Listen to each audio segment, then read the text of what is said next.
the other subject that we so often talk about here, and that's other people's money. How the people in charge could not care less what they do with your money, because it is all for their political game. It is all for their power game. And yes, 2 months ago, Australia made it very clear when it came to voting on the voice, spending more money to invent a brand new layer of bureaucracy, paying a whole collection of people an unknown amount of money to be able to do radio national interviews. Well, Australia, we all know, didn't just say no, it said hell no. All bar Teal and the ACT. No, no, no. Yet, we know that the Prime Minister and his hapless and useless Indigenous Affairs Minister, Linda Burney, has slowly but surely been trying to find a way to move through this embarrassment for them, but more importantly, waste of $450 million. So they say, oh, well, the only thing that got defeated was the voice. We're still pushing on with treaty and Makarrata. So the assumption was, amongst the lefty media that was telling you had to vote yes and Australia would vote yes and wouldn't even count people potentially who were voting no, instead sort of move them around into undecided for months after months after months.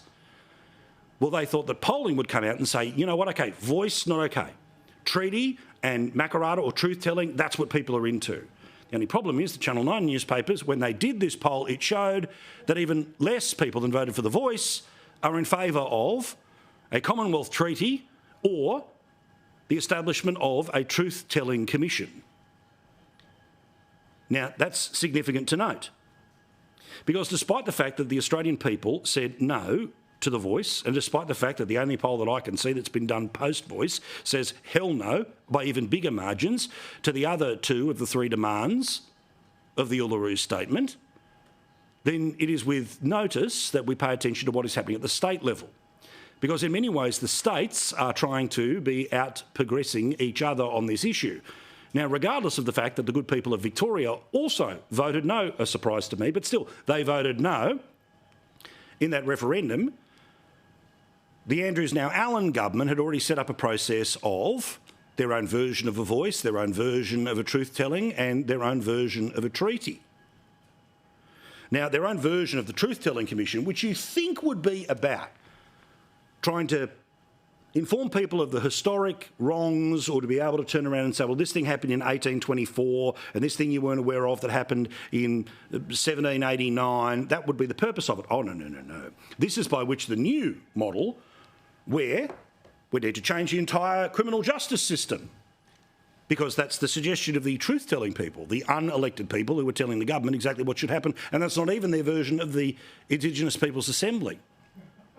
And then on the treaty side of things, did you hear this today? That the Victorian government has decided that the people who will play umpire through this process are going to be paid $400,000 a year.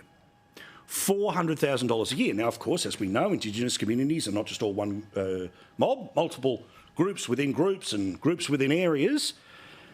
And the Herald Sun's been doing the leading here. In fact, just yesterday they told us that members of the Treaty Authority panel selected to negotiate with the elders and the Indigenous community could be paid a salary up to $380,000 a year, plus the expenses if they work full-time. That's how you get to almost $400,000.